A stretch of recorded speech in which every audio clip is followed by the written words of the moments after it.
Bonjour et bienvenue sur France 24 et sur Radio France Internationale. Notre invité est l'ancien Premier ministre français Édouard Balladur. Bonjour Monsieur le Premier ministre. Bonjour. Avec moi pour vous interviewer, Christophe Boisbouvier de RFI. Monsieur Édouard Balladur, bonjour. Bonjour. Monsieur Balladur, 27 ans après le génocide au Rwanda, une commission d'historiens chargée par le président Emmanuel Macron d'étudier le rôle de la France vient de lui remettre son rapport. Et ce rapport pointe, je cite, les responsabilités lourdes et accablantes de la France dans le génocide des Tutsis. À l'époque, je le rappelle, vous étiez Premier ministre en cohabitation avec le président François Mitterrand. Merci à vous de nous accorder cette interview parce que vous n'avez pas parlé depuis très longtemps sur ce sujet très controversé. Une première question, toute simple mais importante. Est-ce que vous êtes d'accord avec les conclusions de ce rapport qui parlent de responsabilités lourdes et accablantes pour la France ? Pour la France, je ne sais pas, parce qu'il faut juger sur les faits. Or, les faits, quels sont-ils ? C'est qu'il y avait au Rwanda, lorsque je suis arrivé à Matignon en 1993, un gouvernement qui était le gouvernement régulier, Hutu, qui avait de bons rapports avec la France, mais l'armée française n'était pratiquement pas présente sur le terrain.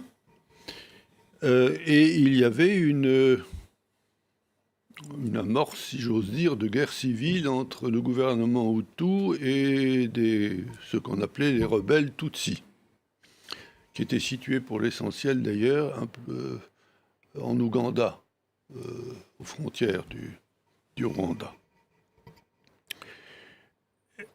Je vous rappelle d'abord que en 1993, c'était la cohabitation. La cohabitation, c'est un régime un peu spécial dans lequel le président de la République et le Premier ministre sont forcés de coopérer en politique étrangère, laquelle devient un domaine partagé, comme M. Mitterrand lui-même l'avait dit, alors qu'ils ont l'un et l'autre des responsabilités. Le président de la République est le chef des armées, le Premier ministre est responsable de la défense nationale, de par la Constitution, donc il faut qu'ils s'entendent. Et pendant un certain temps, nous avons tout fait pour que les Rwandais, Hutu et Tutsi, parviennent à un accord. Nous y sommes à peu près parvenus à la fin de 1993. C'était les accords qu'on a appelés les accords d'Arusha. Et puis ça n'a pas marché. Finalement, ces accords n'ont pas donné lieu à l'arrêt des hostilités entre les deux groupes. Et en 1994, le président du Rwanda, qui était Hutu, a été assassiné dans un attentat. Bien. À partir de là, la violence s'est déchaînée. Et la question s'est posée pour la France de savoir ce qu'elle devait faire. L'opinion publique était extrêmement émue par cette affaire en France.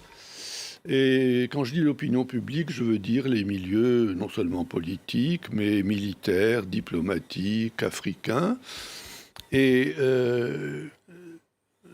dans un premier temps, l'opinion a eu tendance, me semble-t-il, à réclamer que l'armée française intervienne pour séparer les belligérants. C'était une solution à laquelle j'étais extrêmement hostile, parce que ça aurait pris immédiatement les allures d'une sorte d'expédition coloniale dans un pays qui n'avait jamais été une colonie française, d'ailleurs c'était une colonie belge, mais qui était francophone, et parce que ça nous aurait donné l'image d'aller au secours d'un gouvernement Hutu auquel on commençait déjà à reprocher les massacres de Tutsis.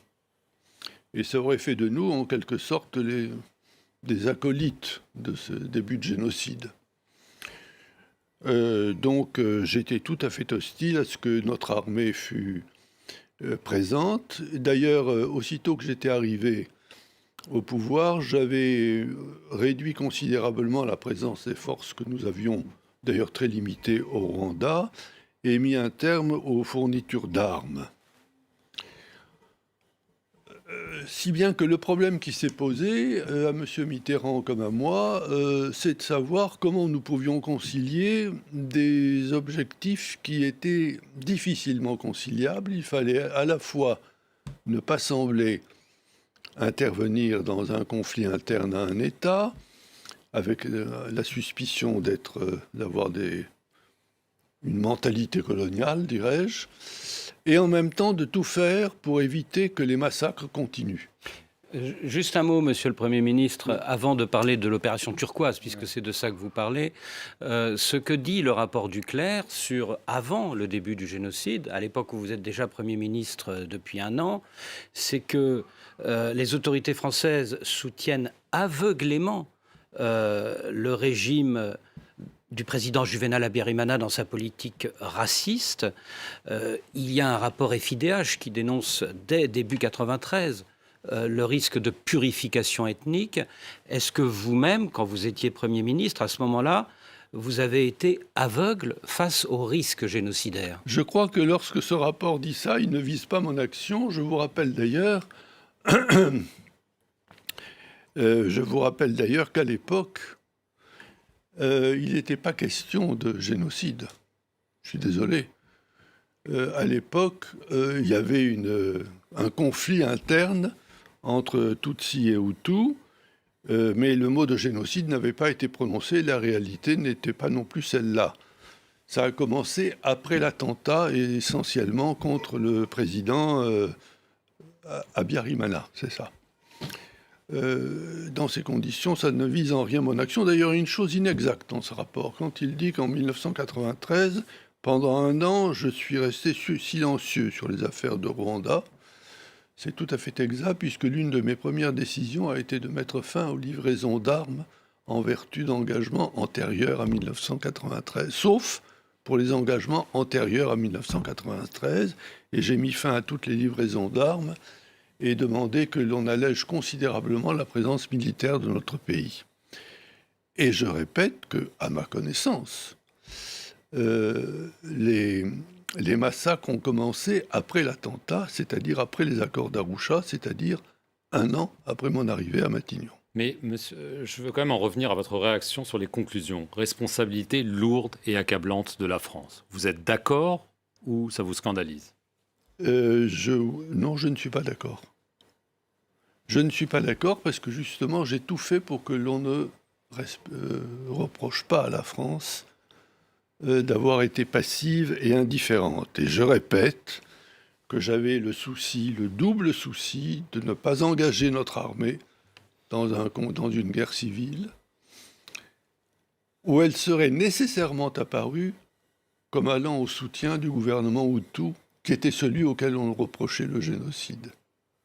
Par conséquent, c'était en empêchant notre armée, car j'ai fait en sorte qu'elle n'y aille pas, que notre armée soit impliquée dans ces combats, je l'ai en même temps garanti contre le risque d'être accusé d'avoir facilité le génocide. Donc je ne suis pas d'accord là-dessus, et d'ailleurs, je me permets de vous dire que, à part la France, qui a fait quelque chose au Rwanda? Et qui a pris des responsabilités? J'aimerais que vous m'interrogiez là-dessus. Je vais vous interroger là-dessus. Je vais vous interroger quand même sur le fait déclencheur du génocide, l'attentat contre l'avion qui transportait le président rwandais Juvénal Habyarimana. Vous venez de dire vous-même que c'est le fait déclencheur du génocide, donc c'est 1 an après mon arrivée. C'est considéré en effet comme le fait génocide, mais vous oui, étiez aux affaires. Et donc, une question très simple. Donc, l'avion a été abattu. Tout de suite, il y a 2 thèses contradictoires sur les commanditaires de cet attentat. Ce serait soit les extrémistes Hutus, soit le Front patriotique rwandais de Paul Kagame. Qui a abattu l'avion, monsieur? Je ne sais pas. À l'époque, beaucoup ont tout de suite, à Paris, pointé le doigt vers Paul Kagame. Est-ce que c'était votre avis à l'époque? Je n'avais pas d'éléments pour l'affirmer. Certains le considéraient comme vraisemblable, mais en pareil cas, vous savez, il faut être sûr de son affaire. Et vous n'étiez pas sûr. Et nous ne l'étions pas. Alors la vérité, quelle est telle? C'est qu'il y avait effectivement tous ceux qui prônaient une intervention de l'armée française étaient en fait favorables au gouvernement Hutu. Et donc, à partir de là, dès lors que les plus lourds soupçons portés sur le gouvernement Hutu, toute intervention de l'armée française fut apparue comme facilitant le génocide. Et ça, je ne le voulais à aucun prix. Et donc, j'ai pris une position qui était parfaitement claire et simple, ne pas intervenir entre les deux parties, soi-disant pour les séparer, et interdire notamment toute une série d'opérations qui étaient proposées sur Kigali. Tantôt c'était pour protéger une institution charitable, tantôt c'était pour protéger une école. J'ai interdit que notre armée fût réintroduite dans le dispositif et dans une position centrale au Rwanda. Et d'ailleurs, je voudrais vous faire observer que, je vous l'ai déjà dit, en cohabitation, les décisions sont prises ensemble par le président et le Premier ministre, que nous en parlions très régulièrement, lui et moi, pratiquement à tous nos entretiens, et que je l'avais senti lui-même très hésitant, si bien qu'il n'avait jamais donné suite aux propositions d'un certain nombre de membres de son entourage qui voulaient que la France se porte au secours des Hutus et du gouvernement Hutu. Et finalement, le 17 juin, autant que je me souvienne, M. Mitterrand m'a dit vous êtes beaucoup plus restrictif que je ne l'étais, mais à la réflexion, c'est vous qui aviez raison. Et je lui ai d'ailleurs écrit une lettre le 21 juin dans laquelle je lui ai précisé à quelles conditions il me semblait que la France pouvait intervenir, de façon limitée, sans prendre part à une guerre civile, en demeurant sur la frontière avec le Zaïre et en sauvant tout ce qui pouvait être sauvé, qu'il s'agisse de Hutus et de Tutsis. Et moi, j'y suis allé. Parmi tous ceux qui parlent de ça, moi, je me suis rendu au Rwanda à la fin du mois de juillet 1994. J'ai vu ce que faisait notre armée à la frontière du Zaïre. J'ai visité une sorte d'hôpital de fortune dans lequel il y avait des femmes et des enfants qui étaient Hutus ou qui étaient Tutsis, d'ailleurs, selon les cas. Et je dois dire que je suis plein d'admiration pour ce qu'a fait notre armée. Alors tout ça, c'est au mois de juin, mais c'est 2 mois après le début du génocide et la plupart des victimes sont déjà mortes à ce moment-là, Monsieur le Premier ministre. D'où cette tribune de votre ancien ministre des Affaires étrangères, Alain Juppé, la semaine dernière, dans Le Monde, où il exprime des regrets. Il dit, en référence au mois d'avril, donc vraiment les premiers jours et les premières semaines du génocide, face à l'horreur génocidaire, tout aurait dû être tenté pour sauver les vies. Cela aurait été notre honneur. Pendant presque 30 ans, j'ai porté cette blessure de n'avoir pas réussi à empêcher cette terreur. Est-ce que vous avez les mêmes regrets ? Je ne prétends pas que tout ce que nous avons fait a été bien fait en temps utile.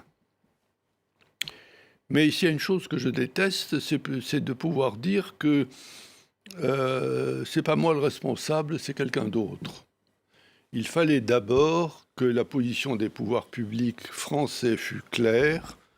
Nous n'allons pas au secours d'un gouvernement qui est suspect d'être responsable du génocide. C'était un premier point.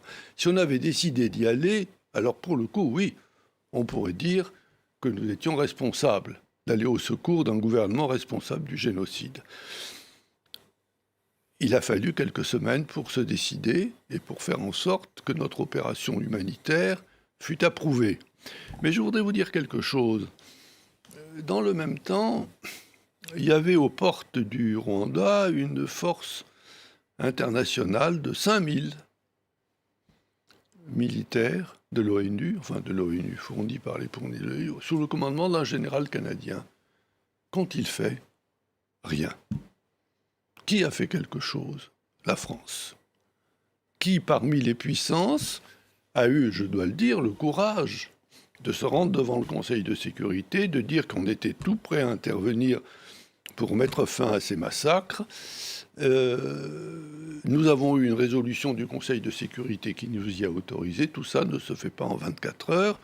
J'aurais été heureux que ça aille plus vite, mais il a fallu un certain temps pour que tout le monde fût persuadé que la bonne solution n'était pas de se porter au secours du gouvernement Hutu, mais était au contraire de s'en garder et de faire en sorte de pouvoir lutter et garantir le mieux qu'il était possible la vie aussi bien des Hutus que des Tutsis, parce qu'il y a eu des massacres. Vous ne partagez pas cette blessure que Écoutez, révèle chacun Alain réagit Juppé. avec le caractère qui est le sien. Je vous ai répondu de façon parfaitement claire. Vous avez vous-même évoqué votre décision d'arrêter les livraisons d'armes, Oui. mais après, notamment évidemment le déclenchement du génocide très rapidement, est-ce que, comme certains le souhaitaient, il y a peut-être eu, à votre insu, des livraisons d'armes et de la coordination avec des mercenaires? On a parlé de l'ex-gendarme de l'Élysée, Paul Baril.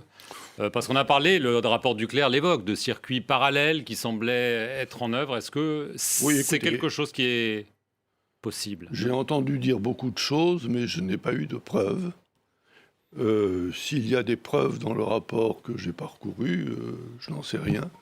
Je crois que c'est plutôt des relations et des rumeurs, mais je ne l'exclus pas. Mais de toute façon, ça n'engage pas la France. Ce ne sont pas des marchands d'armes occultes qui ont la capacité d'engager le gouvernement français. Sauf s'ils ont eu l'autorisation de l'Élysée ou d'autres. Écoutez, vous avez trouvé la preuve de ça? Non, mais peut-être Bon. que vous l'avez vu. Non. Et dans ces conditions, il ne faut pas non plus dire n'importe quoi sur des sujets aussi graves, n'est-ce pas? Et se contenter de se référer aux déclarations d'un tel ou d'un tel. Moi, tout ce que je peux dire, c'est que m'étant rendu au Rwanda, à la différence de beaucoup de gens qui en parlent, j'ai pu constater avec quel courage et quelle générosité notre armée agissait. Et j'ai été scandalisé, je le dis, des reproches qui lui ont été faits. Elle a vraiment fait honneur à la France, et sous le commandement notamment du général Lafourcade. Et puis, je le répète, qui a fait quelque chose parmi les grands pays? La Grande-Bretagne, les États-Unis, la Russie, personne. Nous y sommes allés. Nous avions posé comme condition, M. Mitterrand et moi, nous étions là-dessus pleinement d'accord, que les forces africaines y participent également.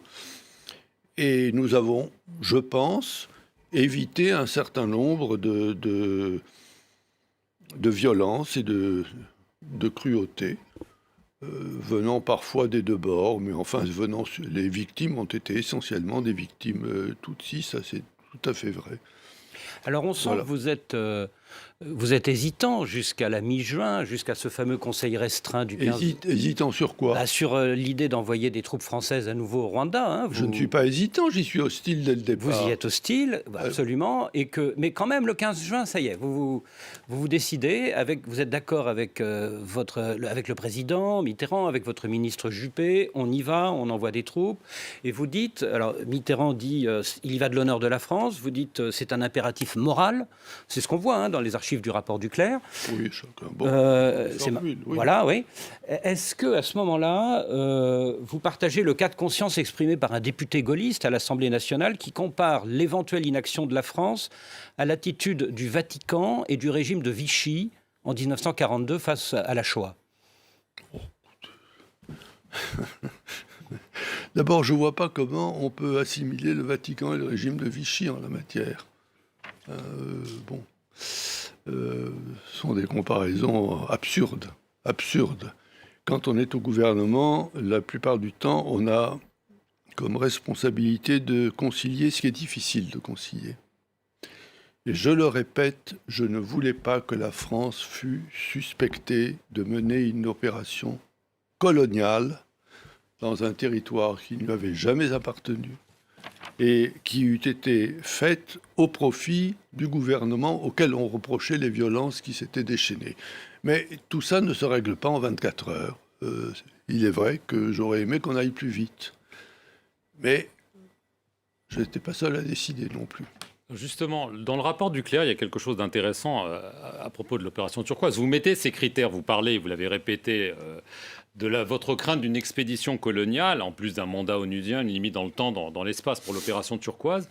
La commission Duclerc estime qu'il y a eu une tentative à l'état-major et à l'Élysée de créer en sous-main sous couvert d'opération turquoise à but humanitaire, une opération militaire, et que vous, Édouard Balladur, vous l'avez stoppé net. Oui, j'ai stoppé toute demande qui consistait sous des prétextes humanitaires, je vous l'ai dit tout à l'heure, à envoyer notre armée à Kigali.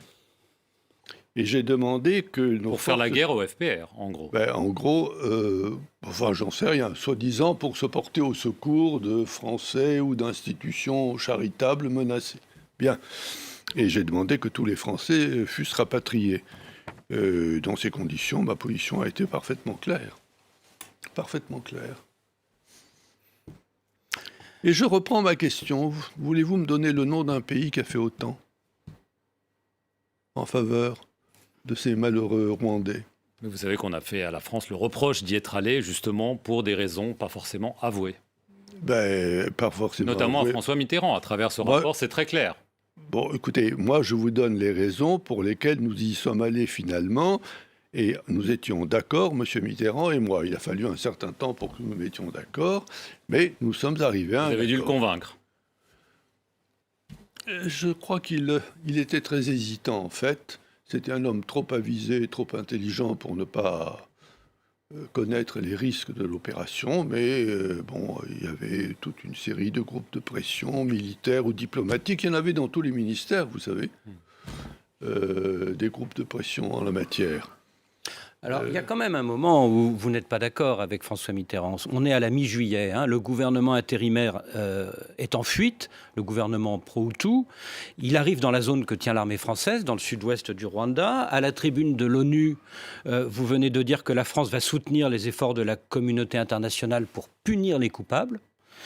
Lors d'une réunion à Matignon, vous demandez que les ministres génocidaires en fuite soient internés sous la garde de soldats français. Je demande ça ? Oui, c'est indiqué dans le rapport du Clerc. Il y a une réunion dans laquelle vous demandez que les présumés ministres génocidaires en fuite soient mis sous la garde des soldats français pour être livrés quand l'ONU le demandera à la communauté internationale. Je suis très surpris de ça parce que j'ai dit au contraire, me semble-t-il, que l'armée française n'était pas chargée d'avoir un rôle de police. Et que d'ailleurs, à qui fallait-il les remettre, ces génocidaires avérés ou pas?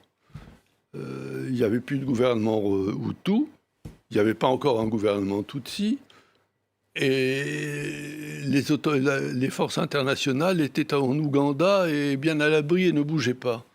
Oui, mais pourtant, c'était pas à l'armée française de jouer le rôle de policier. Oui, mais en même temps, Monsieur le Premier ministre, on est 4 ans plus tard, au moment de la mission parlementaire Kiles, en 98.